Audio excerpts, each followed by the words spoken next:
of justice, or be charged like Bashir in Sudan.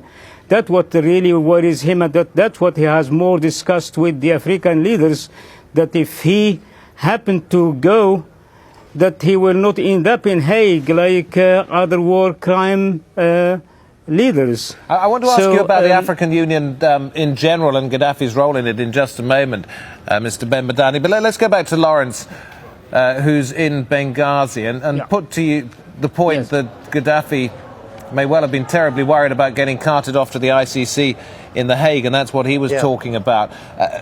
A lot of people have suggested that it was premature to lay these charges at his door because it gave him no exit room. Is there any way that the opposition forces there could see a way out for him without involving the ICC?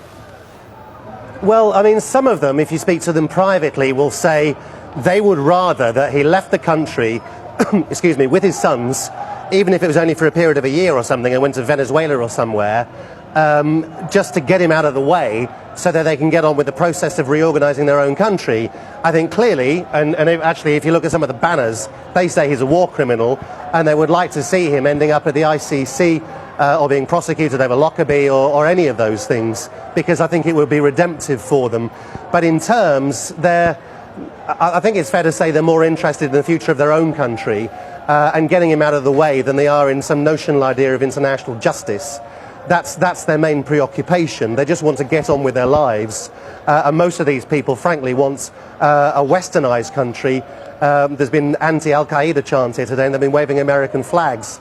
And so they just want some forward movements, and they've seen these revolutions in Tunisia and Egypt, where the demands have been kept, that the protesters have insisted on, and clearly they want exactly the same thing here. Lawrence, thanks very much indeed. Let's wrap this discussion up with Mohammed Ben Madani, editor of the Maghreb Review, still with us in London. African Union. Yes. Muammar Gaddafi, a driving force behind it, a man who's put vast amounts of Libyan money into countries such as Mali, as Mauritania. There's a huge government, $100 million Malian government building about to be opened, named after Gaddafi in that country. Was there ever any chance that they would be seen to be honest brokers in this? Frankly not, because the African leadership has never been able to settle any African conflict at all. So there is absolutely no chance from the beginning that they will achieve anything in their mission. I think it's more what they have really done here is gave Gaddafi a very good propaganda score, not really achieving anything. I mean,